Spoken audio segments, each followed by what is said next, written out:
Hi everyone, welcome back. In this lecture, we're going to talk about one of the most basic and important building blocks of Python, variables. Let's first understand what a variable is and why we use it. A variable is simply a name that we use to store some data. Think of it like a labeled box where you keep something inside. You can open it, change it, or use what's inside whenever you want. For example, if you want to store a person's name or their age or a price, you don't want to hardcode that everywhere in your program. Instead, you assign it to a variable and use that variable. In Python, we don't need to declare the type of the variable. That's because Python is dynamically typed. It figures out the type on its own. You just write the name of the variable, use an equals sign, and assign a value. That's it. Let me show you how this works step by step. Let's now switch to PyCharm and try this in code. Open your Python project and create a new Python file. Let's name it variables demo, hit enter. Now let's create our first variable. Let's type name equals Ramesh. This line creates a variable called name and stores the string Ramesh in it.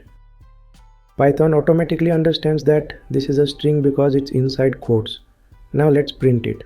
Let's type print function pass string name colon and pass name variable. When we run this code, it will display name Ramesh.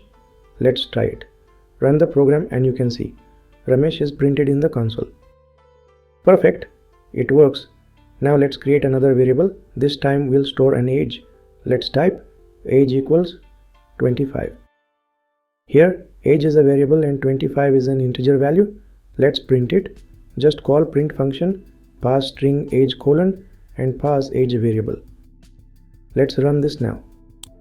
And yes, it shows age 25. Now let's add a third variable for height. Let's type height equals 5.9. This is a decimal number, also called a floating point number. We print it, call print function, pass string height colon and pass height variable. Run it. And the output is height 5.9. So we just saw Python figures out the data type automatically. We didn't have to say string or integer or float. Python does that for us. Now let's say we want to update the value of a variable. Let's change the name from Ramesh to Raj. We type name equals Raj. Let's print it again. Print updated name. Run it. It now shows updated name Raj. So yes, variables can be reassigned easily in Python. Now here is something useful. We can also assign the same value to multiple variables in one line. Let's type x equals y equals z equals 100 point. Now let's print all three. Call print function and pass x, y, run it. It prints 100, 100, 100. This is called chained assignment. We can also assign different values to different variables in one line. Let's type A, B, C, 11, 10, 20, 30. Let's print them. Print function, pass a comma, B, C, run it, and you get 10, 20, 30. That's called unpacking or multiple assignment. Alright, now let's talk about naming rules for variables. Let's go over them one by one. Rule number 1, a variable must start with a letter or an underscore. So name, underscore value or count1 all are valid. But something like one name, that's not allowed because it starts with a number. Rule number 2, you can use letters, numbers and underscores but no special characters. That means names like user underscore name and score2 are fine. But user hyphen name or price dollar, those will throw an error. Rule number 3, variable names in Python are case sensitive. That means total, and total are all different. Rule number 4, you can't use reserved keywords as variable names.